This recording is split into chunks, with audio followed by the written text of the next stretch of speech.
Oke, baik. Assalamualaikum warahmatullahi wabarakatuh. Perkenalkan sekalian, nama saya Diandra Muhammad Lutfi. Dan untuk tugas ini, saya berkelompok dengan rekan saya yang bernama Muhammad Raffi Adli. Dan kami dari kelas SI 4308. Yang dimana di sini kami akan mempresentasikan mengenai tugas kami dalam mata kuliah Enterprise Application Integration, yaitu mengenai message broker. Yaitu nanti kita akan menjelaskan mengenai message broker itu apa, dan juga demo aplikasi, dan juga penjelasan mengenai codingan dari message broker itu sendiri. Jadi untuk mengawali message broker ini, kita harus tahu terlebih dahulu mengenai analogi ataupun kasus yang bakal terjadi kalau misalkan suatu aplikasi atau suatu perusahaan itu tidak menerapkan atau tidak menggunakan message broker. Jadi bisa dilihat misalkan di sini ada terdapat dua buah aplikasi. Yang pertama itu ada aplikasi order atau pemesanan, dan juga ada aplikasi notifikasi service. Yang dimana untuk aplikasi notifikasi service ini itu berguna untuk mengirimkan notifikasi kepada pemesan, yaitu baik berupa email ataupun berupa yang lainnya.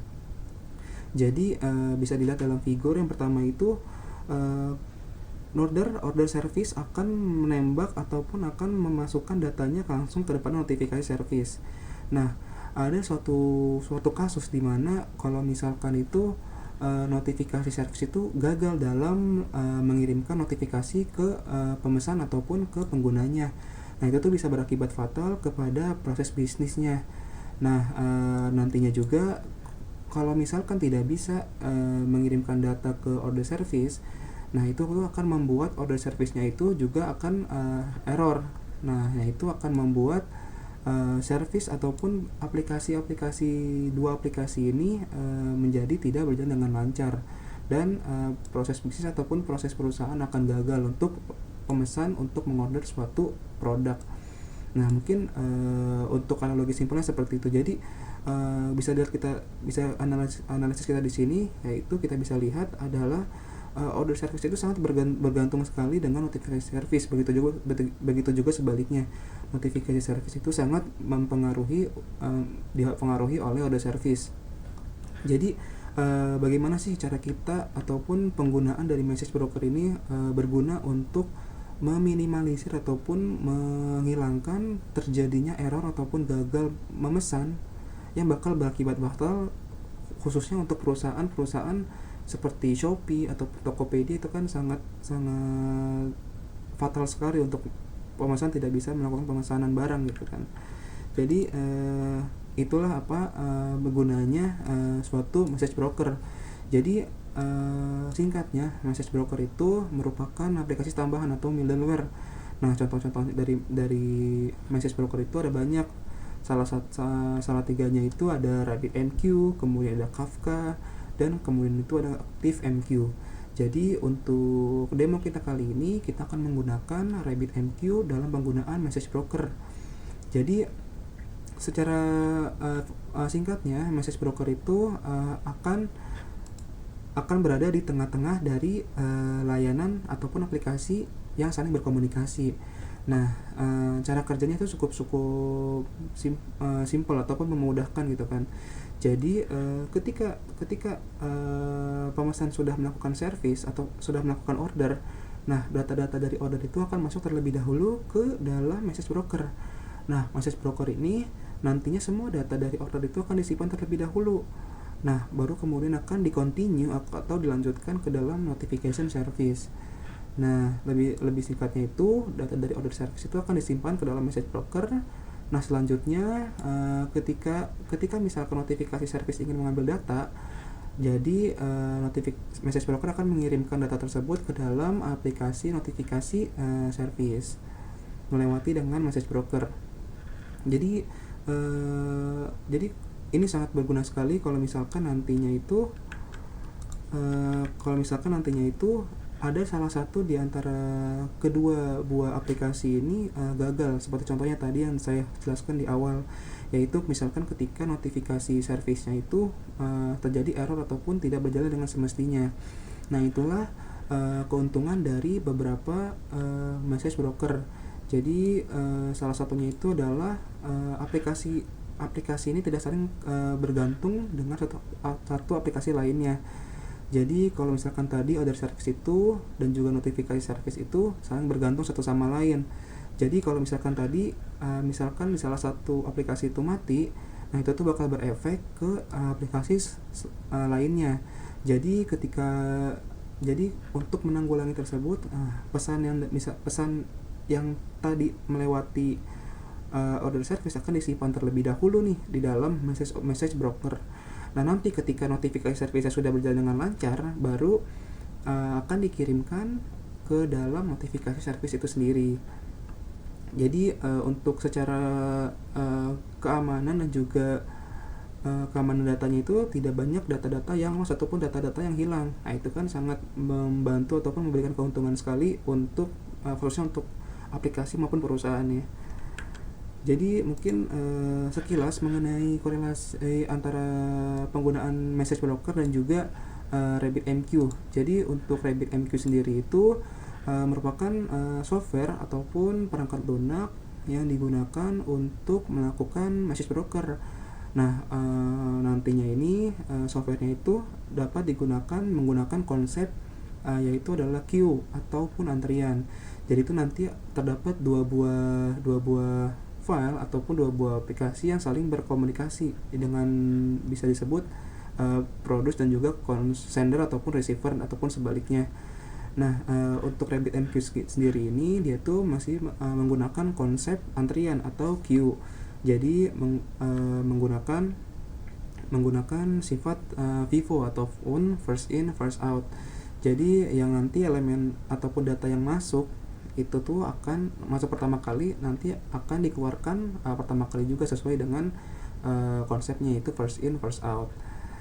Oke, jadi nantinya di RabbitMQ ini semua data yang masuk ataupun masuk ke dalam message broker ini akan disimpan sebelum diteruskan kepada receiver ataupun sender untuk meminimalisir ataupun menghilangkan terjadinya data-data yang hilang ketika proses transaksi data. Mungkin sekian untuk penjelasan mengenai korelasi mengenai message broker dan juga tools yang akan dipakai kita nantinya, yaitu kita akan menggunakan RabbitMQ dan juga melakukan demo aplikasi. Oke, untuk selanjutnya untuk demo aplikasi dan juga penjelasan codingan akan dilanjutkan oleh rekan saya untuk Raffi Adli. Untuk pada Raffi Adli, silakan. Halo, perkenalkan nama saya Muhammad Raffi Adli dengan NIM 1202-190174 dari SI4308.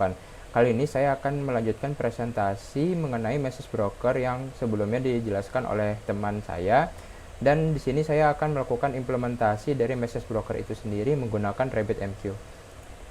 Nah, di sini untuk implementasinya sendiri dia membutuhkan dua file, yang dimana file pertama itu sebagai sender, yang kedua sebagai receivernya. Nah, di sini saya menggunakan bahasa pemrograman Python. Nah, di sini saya jelaskan terlebih dahulu mengenai file sendernya. Nah, di sini kita memerlukan library Pika, yang dimana Pika itu merupakan sebuah protokol yang mendukung aplikasi message broker, misalkan kayak RabbitMQ dan aplikasi lainnya. Nah, lalu apabila sudah diinstal dan diimport, di sini kita akan menghubungkan Pika-nya itu sendiri ke localhost RabbitMQ-nya. Dan apabila sudah terhubung, maka dia akan hadir ke localhost dari RabbitMQ sendiri. Nah, di sini saya sebelumnya sudah melakukan percobaan terhadap message brokernya. Nah, di sini lalu ada channel.queueDeclare, yang dimana di sini itu kita membuat sebuah antrian atau queue, yang dimana saya membuat queue atau antrian bernama A. Dan di sini untuk channel.basic publish-nya, di sini tuh kita akan menaruh tujuan di mana pesan kita itu akan diantarkan. Misalkan di sini karena sebelumnya sudah membuat antrian atau queue A, maka di sini routing key-nya dia A, yang dimana artinya itu pesan yang akan kita kirimkan tuh akan masuk ke antrian atau ke queue si A. Nah, lalu di body ini merupakan pesan yang akan kita kirim. Nah, di sini misalkan saya akan membuat queue baru atau antrian baru.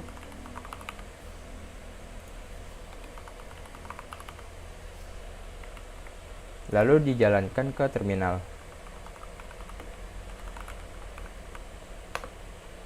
Nah, di sini apabila pesannya sudah berhasil dikirim, di sini akan ada notifikasi message has been sent.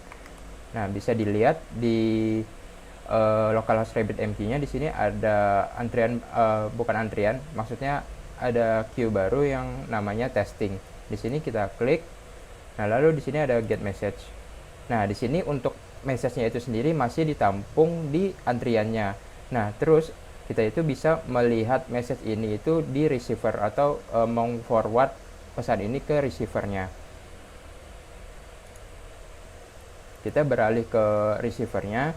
Nah, di sini untuk receivernya sendiri kita sama menggunakan Pika sebagai koneksi ke localhost RabbitMQ-nya. Lalu di sini ada channel.queue_declare yang dimana di sini itu mengambil pesan dari antrian si hello atau testingnya. Nah, di sini saya ganti dulu menjadi testing.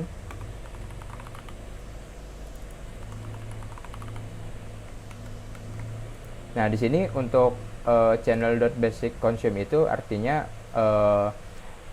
dari receiver ini tuh mau menerima pesan dari antrian mana sih. Nah, di sini saya menentukan antriannya itu atau queue-nya itu dia mengambil dari testing.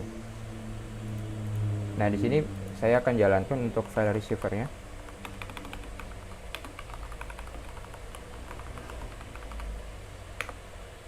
Nah, di sini untuk pesan yang dikirimkan oleh file sender itu sudah sampai ke receiver, dan kalau misalkan dilihat di localhost RabbitMQ-nya di sini apabila yang sebelumnya itu masih tertampung, maka dia akan tidak tertampung lagi atau queue is empty. Nah, di sini untuk program receivernya sendiri dia masih berjalan dikarenakan untuk programnya ini belum diberhentikan atau belum di-exit. Nah, di sini itu programnya masih berjalan dan dia masih tetap menunggu message dari si sendernya. Misalkan di sini saya jalankan lagi Python sender PY-nya, maka secara otomatis pesan yang dikirimkan oleh si sendernya akan diterima langsung oleh receivernya. Nah, di sini apabila ingin mengeluarkan atau memberhentikan program dari receivernya, tinggal pencet press Ctrl C.